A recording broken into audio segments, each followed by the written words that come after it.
καλημέρα. Ευχαριστώ πάρα πολύ για την ευκαιρία να είμαστε εδώ. Ευχαριστούμε πάρα πολύ για τη συμμετοχή σας και ιδιαίτερα θα ήθελα να ευχαριστήσω τον συνάδελφο Γιώργο που είναι σήμερα εδώ.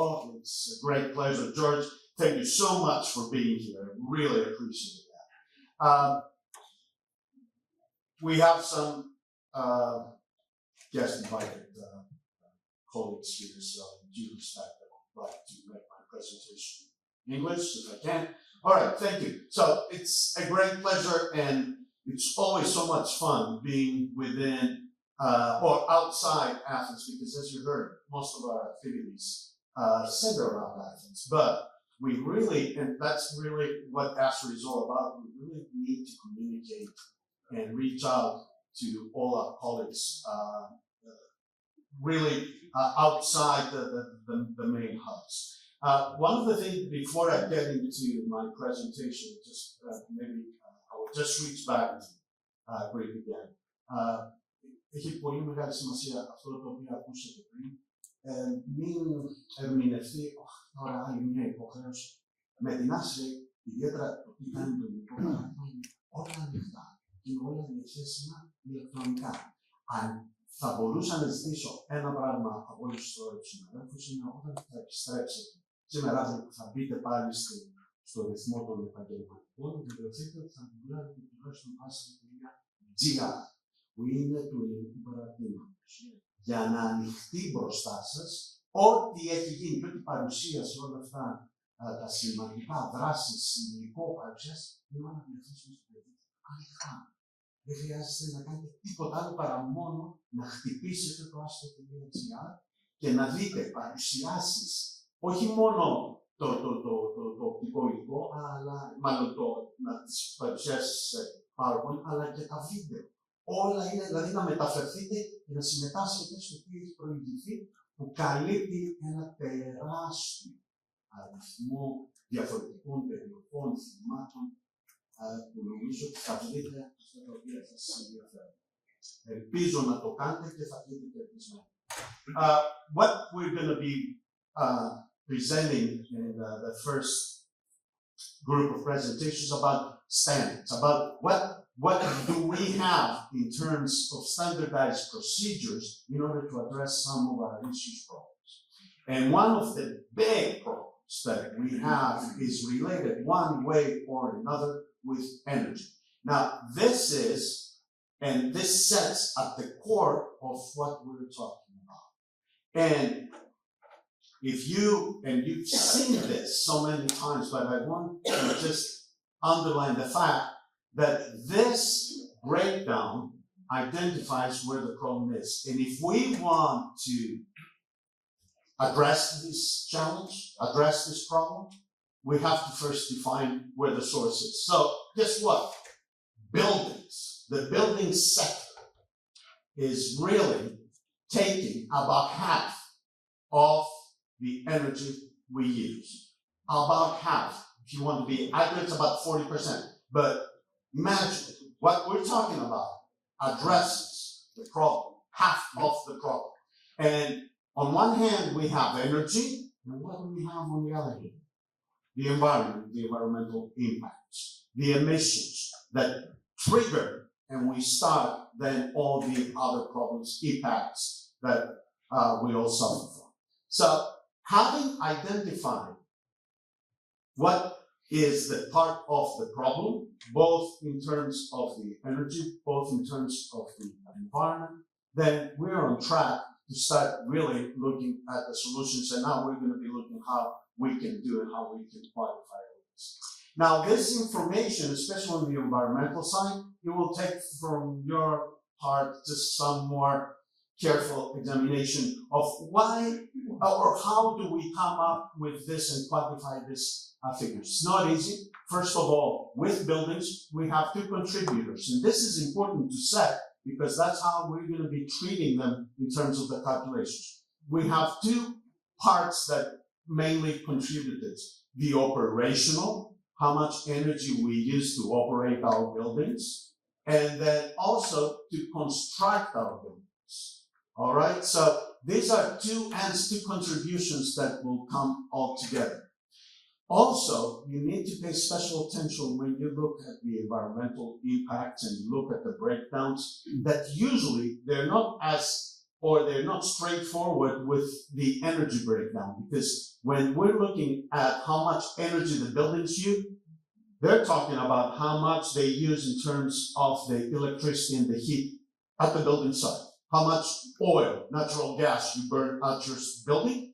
And then we have an additional part, which is the electricity that is generated that we use in our buildings. And we have to bring them together. So the breakdowns below kind of like associate how we come with these numbers. Directly at the building site, we're using about 23% EU average, 27%, 1/3 of the emissions generated at the buildings. So that's really the bad news about the building sector. The good news now is that we're started already working for solutions. That's what we want. We're engineers, we need to provide solutions. So we identify the problem. And now the good news is that buildings are slowly, yes, slowly, but at least we're making positive steps, advancing and to contribute to the solution. So the buildings are going to transform to being part of the solution. Not the only solution, part of the solution. How are we going to do that? It's going to take some effort. We have been setting the targets, the goals that actually set the policy, and then we start implementing. Now you heard, and I would agree, that things will they're going to be shaking up. They're probably going to change a little bit. Under the circumstances, we may be moving too fast. We have been really setting very ambitious targets. We'll see how this will be adopted. But there is a commitment, and it is the law that we want to have a decarbonized continent, decarbonized society, and decarbonized sectors. And that brings us to decarbonized building sector by 2050. That's not really tomorrow, but it's in a very short time. How are we going to be doing this? How are we going to be achieving this? It's going to be still a challenge. We have done quite a bit with new buildings. Now, the thing is, we haven't solved the problem. Why? Because we cannot wait for the natural evolution, for the renovation of the existing building stock, the millions of buildings, the billions of floor area, because that will probably take us to the end of the century, and we cannot wait that long. So we need to really pay more attention with the existing building stock to renovate in order to be able to reach that target. Buildings are going to play a major role in actually helping us achieve this target. So, in terms of what we have been doing so far, it's really paying attention to the buildings when they operate. We design them, we construct them, we operate them, and we have the energy consumption, the impacts, and so forth. What's coming into play now, more and more, is this part. And all of a sudden you realize, to be able to get into the building, occupy the building, operate it, I need to construct it first. So we need, and that's how we are really looking at the big picture. From the day we extract the raw material to use in order to construct our buildings, produce all the various material systems or whatever, to the time they reach the site, anything in between, meaning the production, the industry, to generate the different materials, the different systems, to be installed in our building, there's energy consumed. And that energy has environmental impacts.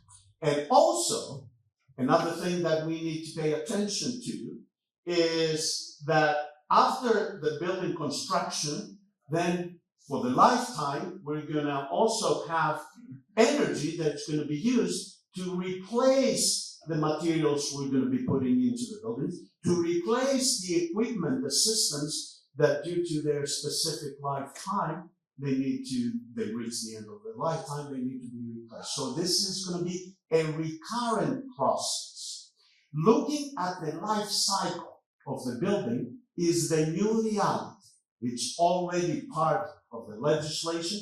It's already part of the minimum requirements that we have to when we are involved in the design of buildings. So operational really is a big part, but all of a sudden, what comes into play, into the picture, is the so-called embodied energy. So the building, before we turn on the key, before we go in with the building occupants, already have generated some environmental impacts, already has used consumed energy. That's the embodied energy that we refer to. So we have these two in our new analysis, these two big parts that we need to account when we are trying to make a balance of emissions. So a new standard, a new ASHRAE standard has taken up the challenge to really document an approach, a method that can tell us how we can quantify and document the emissions, whether that would be carbon, whether that would be greenhouse gas emissions for our building, for our systems, and the equipment that go into the building. It provides how it describes in very specific language of what steps you need to take in order to do these calculations for both. Remember the picture that I showed you before? Operational, meaning the energy we use for the fuels, the electricity, and so forth, but also the embodied, what goes into the materials, the systems that go into the building. Out of this big picture, let's identify what it doesn't. It doesn't give you benchmarks. It doesn't give you baselines or whatever you want to call them, these numbers that they will tell you if you're better or worse than a certain level. That will have another standard, another presentation that I think provides very practical information that will help you relate, for example, for your design, for your building operation, am I better or worse? So that will complement, but that's not included in what I'm talking about. Code number that we refer, you will be seeing this is ASHRAE standard 240. The P at the end stands that it is, as it is right now, it's proposed. It's not finalized, it's ongoing work where you'll see we're close to completion. So you may have heard, and I just want to make sure that we're all on the same wavelength here. What's the difference when we say carbon emissions or we say greenhouse gas emissions? Well, when we're referring to carbon, that's specific. That refers to a specific chemical composition. Greenhouse gases, it involves, in addition to what you generate from combustion, like fossil fuels where you have carbon, it also involves other gases, like nitrous oxides, like methane. These are all greenhouse gases. So how do you add them all together? How do you quantify in one number? That's what we do and how we approach and how we solve the problem with the so-called global warming potential, GWP. This is a parameter that the standard builds on, so you need to understand what this is all about in order to be able to handle it. So how do you actually do this quantification with one variable, with one parameter? We set the basis that CO2, carbon dioxide, is the main chemical that actually actually initiates the impacts because of its role in the greenhouse gas, in the global warming and the greenhouse gases that are accumulated in the atmosphere and produce the impacts with the effects. But the other chemicals that have different lifetimes, they stay in the atmosphere for a longer time. We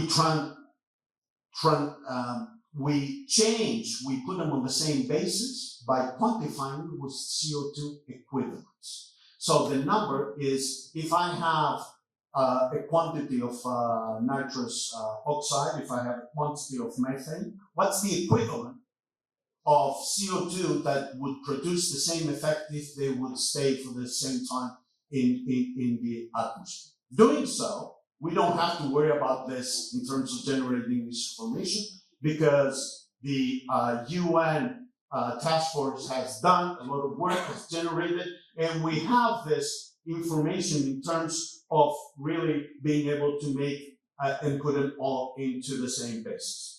So that's kind of like the background that I want to give you in terms of going now and start turning the pages of the standard. The first thing you need to really understand when you're looking at standards, where do I set my boundary? What am I talking about? And the standard from the beginning sets the stage and defines what are we going to be covering in terms of calculating, quantifying this environmental effects and the emissions. So it defines the envelope, the skin of the building and everything that goes in it, what's inside the building, that's also included, and then the mechanical, electrical, and plumbing systems. So it is the whole package. That's our boundary of the analysis we're going to be performing. Remember again, I'm going to be referring to this first slide that I gave you, the embodied and the operational. We start with the embodied. Now there, the first and the procedure actually gives you in every detail of what information you need to really have it in hand and use in order to quantify. And that's where the problem is. Because one of the things that you understand you need to do here is you need to specify the materials you have used to construct your building. All right, I know I have walls. No. I didn't say elements, I said materials. So what type of materials you use to construct your walls, your roofs, your load-bearing structure? All right, so I have to break it down. So that breaking down means for the specific material, you also need the quantity. Oh, that's easy. I just did these calculations yesterday because I'm doing a new construction, new design of the building. I have that already. So I'm good. All right, yes, but what about if it's an existing building? That's more challenging now, because in an existing building, you don't really know this thing. So all of a sudden, you realize there's a big difference of how we can handle and with what accuracy we can handle the minimum information necessary to do all these things. So in addition to the approach, the standard provides a methodology to address these uncertainties when you are going to be performing the calculations. So for a new or an existing building, it's more difficult, but still doable. You have to break down to the main elements that we saw before of the building envelope, the building installations, the equipment, and so forth, and start quantifying the different materials in order to be able to associate the different materials with the coefficients and to make the transformation of the energy or emissions per unit mass times the mass of the material, you get the quantified number that you are looking for. And with the combination of the different uncertainties corrections, I think you can relatively accurately complete the process. Now, in addition to materials, the standard takes you to address refrigerants, because refrigerants and the chemical composition of the refrigerant that go into the equipment, into the system, also have environmental impacts. You see here that this quantifies the refrigerants that may, for example, leak during the installation of your equipment. That needs to be accounted for. That may also leak during the operation or at the end of its useful life when they need to be removed. This includes, in addition to the refrigerants that go into the equipment, may account for other installations like gases that use for the fire suppression system that a lot of buildings also involve. The information, as you see there, in terms of the leakage rates, there is some supporting information in the standard to give you some guidance, and also the potentials for the different chemicals or also the different blends that you may have are also provided as a first guidance in terms of doing and quantifying this contributing factor. Now, of course, one of the major implications in terms of trying to quantify emissions come from operational side. So depending on what type of energy you're using, especially the different forms, and if you have a design or if you have a built project, it gives you the path to follow, and then it provides you with the background information that you need in order to be able, if you have thermal energy, to make the conversions either to the CO2 in terms of the carbon emission or the CO2 equivalent that we said it actually accounts for, involves all the greenhouse gases, and for the electrical, because that the electricity generation, depending on the fuel mix, depending on the renewables that are used for the generation of the electric kilowatt hour, that changes dynamically. In Greece, in Europe, we have been using more renewables, so the emission generated for generating 1 kilowatt hour changes from year to year.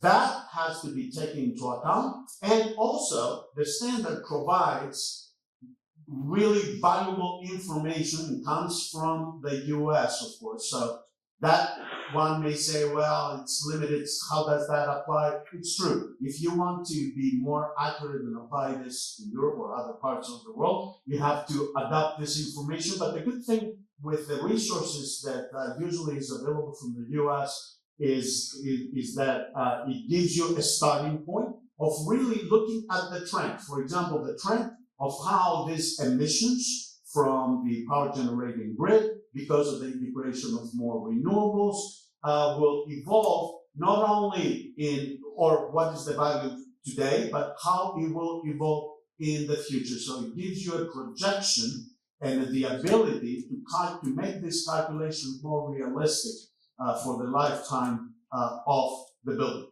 And the last item that we need to address in this effort is in terms of providing the proper indoor environmental quality in the building operation. That is for water.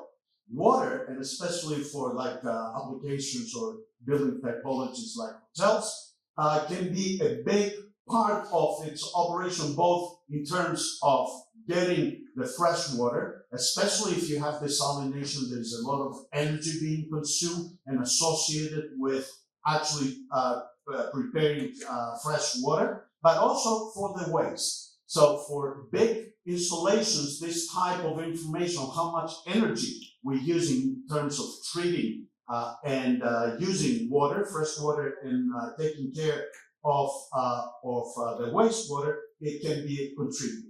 Sometimes you wouldn't know really, and you cannot monitor and know this type of information. So in the standard, you see for both cases, it gives you at least knowing your water consumption to make an estimate of how much energy is associated. And once you have the energy, then you can have the emissions and the environmental impacts associated with this. And it comes to the additional outside the boundary scope stages where you see in the big system that actually has the operational and then the abodic, it also had these two stages here identified at the end, where it says what's going to happen with my building or with my equipment at the end of their lifetime.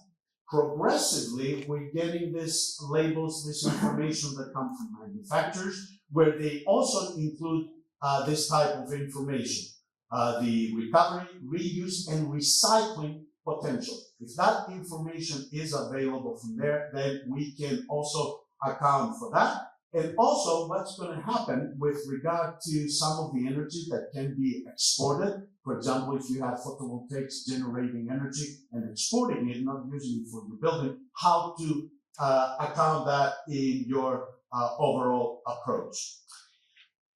At the end, it also suggests some information that you will need for the documentation and the minimum requirement in terms of reporting as we speak, because this was recently determined, will be these 4 numbers. So it will, as a minimum, ask you to report the GW, the global warming potential for the operational. Then the embodied, it's going to be broken down to the fossil associated or the bio-based associated materials and so forth, and then the global number.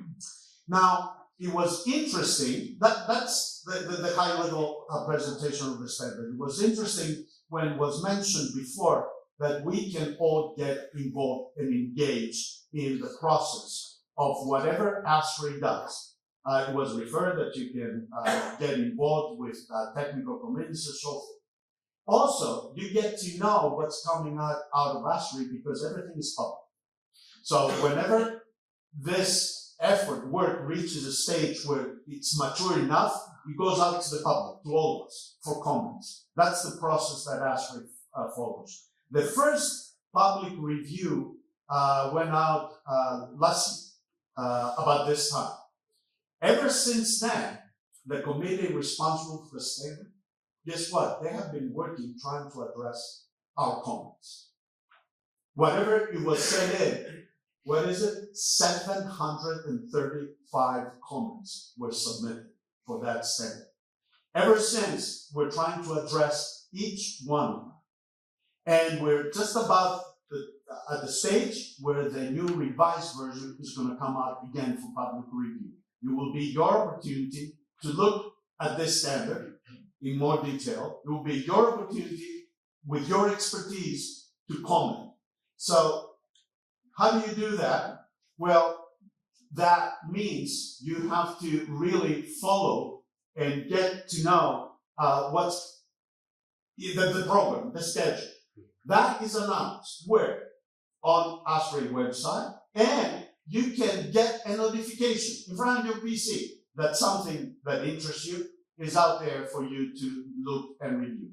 How to do that? Well, you have to express interest. How do you do that? You go online, you see the links here, and you sign up. Free. No obligations, no strings attached. Μπορείτε να μπείτε, να το κάνετε με εγγραφή. Και να έχετε την ενημέρωση για αυτό και για οποιοδήποτε άλλο στάνταρ θα δημοσιευτεί. Once you get this information, do something about it. If there's something that you don't like, if there's something that you would like to contribute, make a specific, this is the key word, make a specific suggestion. That's what really some people don't understand. They say, I don't like this, that doesn't make much sense, do something about it. Well, we tried, so it's your turn to say, well, this is how you can address, this is maybe a better language, this is better step. So you can do that, and again, you can do that electronically. Well, you say, well, yeah, okay, but can I get a little bit more involved in this? Well, ASHRAE for major standards, and you see the list right here. Some of them you may be aware, we're going to be touching on a couple more, have permanent, standing, as they've been called, permanent committees. Can you become an affiliated, associated member, yes. Maybe you won't be able to vote, but if you're interested in any of these standards, to know what's being discussed, you can again sign up, get involved in the process. The door is open for you, and you can really participate.